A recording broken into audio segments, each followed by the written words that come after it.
So we needed to change it, increase pricing. It created a lot of noise. You know, people were unhappy. There was a lot of complaints on social media. And, you know, that for me was a low point because I just had never experienced something like that. Yeah. Most of the products I'd launched had been successful.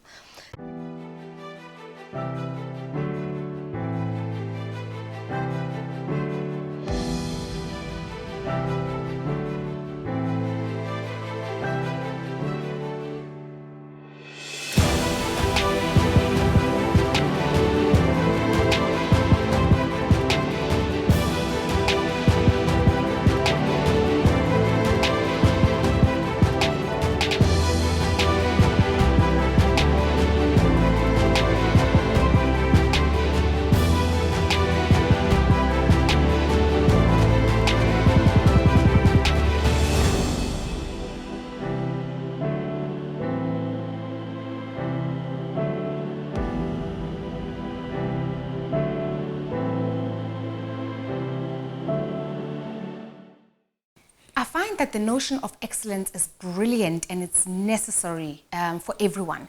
But I find that sometimes it can also invite the aspect of feeling like you're not good enough for everything that you come across. So if you can't do it excellently, then you just weren't good enough, which is that imposter syndrome that happens to a lot of people.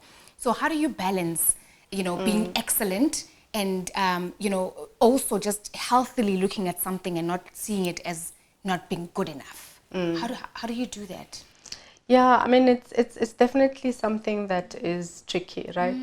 Because when you are, you know, a perfectionist, which sometimes I think I am, you also have the risk of really trying to strive for the impossible. Yeah. And, you know, as I've grown as a leader, as I've grown as a person, and even having children, I've started to develop an appreciation for mistakes. And looking at mistakes or even looking at failure as an opportunity to grow. I think in the past, whenever I had a failure, it would like literally stress me to my core. But now, I think it also comes with, you know, maturity. I look at it as a learning curve and say, what can I take out from this experience? Because obviously it happened for a reason, you know?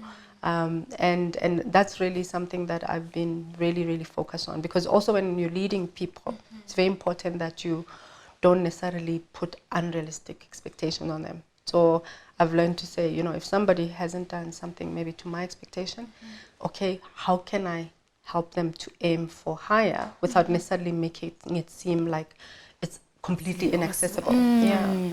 You know, you spoke about failure. And someone with your responsibilities, I suppose one can't afford to fail. But have you at all in your career, you know, come very close to that where you felt like, you know what, I have failed dismally in this particular execution? And can you share what that execution was and what you learned from that experience? And can you call it failure? Yeah, no, so I mean, in my career, my job is to really understand customers and find solutions to them that, or rather to their problems that can help them improve their lives.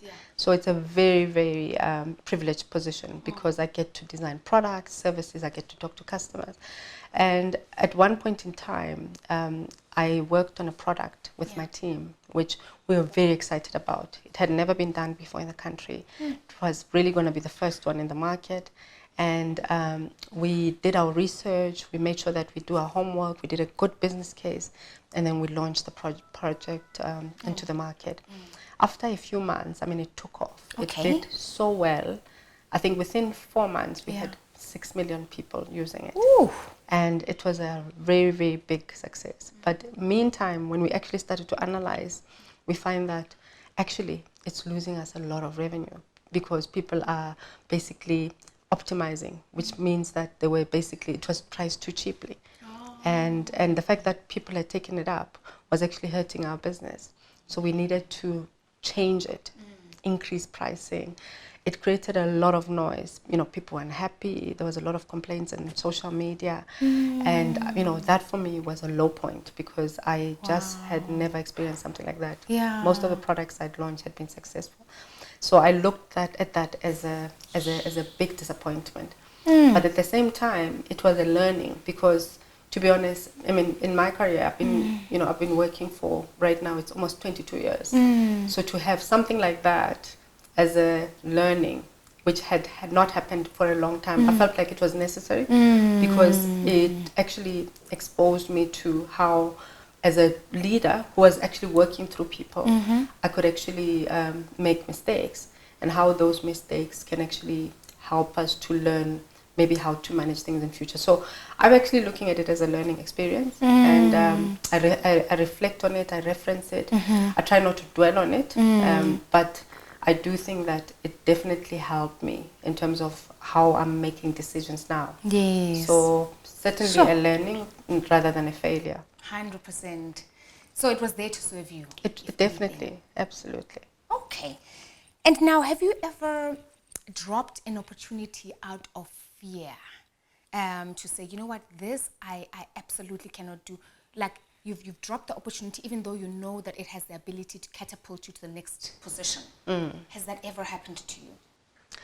It has, and it's something that's happened, I would say, in the recent years. Okay. Yeah, I mean, I'm at my stage in my career now where I've been an executive for like 7 years. Yes. And when you've been in my role for like this long, you start to get, different type of positions because I've reached the peak of my career in terms of marketing. So the kind of roles that I'm getting exposed to now, interesting enough, is CEO roles. CEO roles? Yes.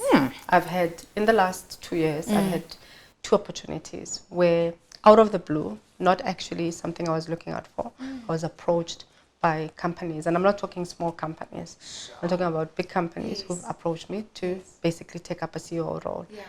And without mentioning who they are. But, my first instinct when I've had those roles was I actually would completely reject them. Not because I didn't think that I was interested in the company or because I didn't think I had basically the experience, but for some reason I've never felt ready to take on such a role. And either it's because of timing wise, or I need to get it right in my head that actually that's where I'm operating now. But up to now, it's not a role that I've been actually able to open myself up to, even though I'm getting presented with those opportunities. So, one went quite advanced, but then at the end, I actually pulled out because I thought, pulled out? Yes, because I felt, you know what, I'm not sure I can do this. Wow. Yeah. And then the other one, I think when they presented to me, I actually said, you know what, I don't think I'm up for this. And after some conversations, I met with in fact, I was recommended by the incumbent CEO to come as his successor. And then after meeting with him, I said, I don't think I can fill your shoes. And, so I pulled out. But it's something that is current and I'm experiencing now. So I think maybe it's a matter of time, but I'm just at that point where I'm not yet, able to see myself moving into such a role. What do you think it will take for you to see yourself in that position? What else do you need to do to build up in you to start seeing yourself there? Yeah, I mean, it's a very important question because I think when I look at a CEO role, and one of the leadership learnings I've had in my career is that the higher up you go, the more you lead through people. Whereas, my background, I'm technically very strong and I know what I'm doing. And I'm sitting at that point where when you become a CEO, you're going to have to basically relinquish sort of accountability for what you are actually doing. Yes. You now need to actually influence through people. So I'm sitting at that point where I'm not ready to do that. And also, I feel like I have a few leadership journeys that I have to complete to be able to influence at a CEO level. Because one of the things I believe is that when you're a CEO, you work with very senior people. So for you to, really make an impact, you have to have very, very developed and mature leadership. And I think that there's a few things that I need to work on before I can get to that stage. That's very honest. That's very, very honest, Mapula. I think many people would jump at the opportunity, especially when it gets presented to them. People, I think people of, us people of faith will be like, look at God.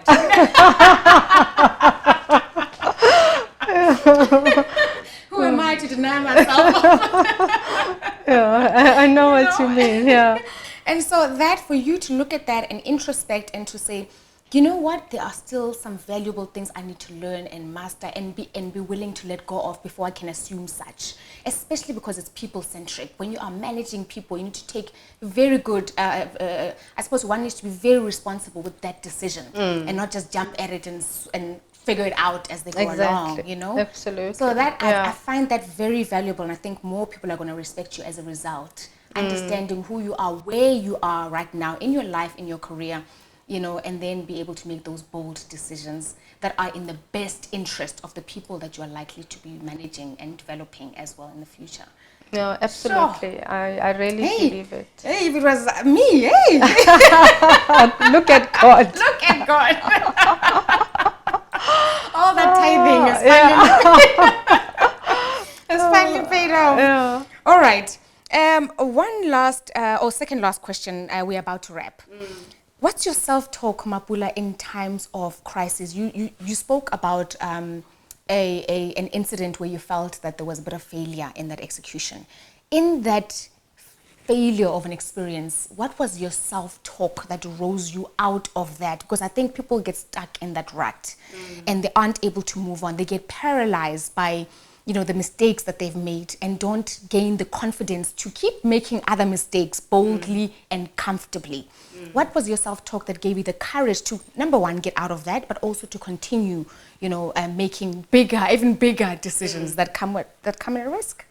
Yeah, I mean, I use affirmations whenever I, you know, need to center myself in some assurance of why I'm able to do what I'm able to do. And I tend to talk about my accomplishments. You know, I'm my biggest motivator. I'm basically very experienced, and I talk about how I've been able to impact the companies that I've been able to work for. And normally when I look at the facts and I separate the feelings, I'm able to, you know, like realize that, you know what, the feelings might be temporary, but my impact is quite indelible. So that's how I really, you know, and sometimes I have to look back and reflect. And when I reflect, you know, undoubtedly, that's when I know that, you know, the feelings are very temporary at that point in time. And I just need to refocus myself. Mapula, thank you so much. Thank you for braving it. Thank you for choosing to share, you know, these emotions that we don't often speak about, but that are so powerful and so necessary in our lives. And I think the idea of this show is to help normalize the feelings that even you encounter. It's very difficult to imagine that people with your responsibilities, your achievements, could also go through the things that we all go through. And so thank you for humanizing yourself and for normalizing it and for being so honest about it as well. And so thank you so much for tuning in to Braving It. We will have many more people, the likes of Mapula, really here to inspire you, to empower you, and to draw you even closer to your own enormity. Thank you for watching, and please stay tuned. Do comment and let us know what you think of this particular episode.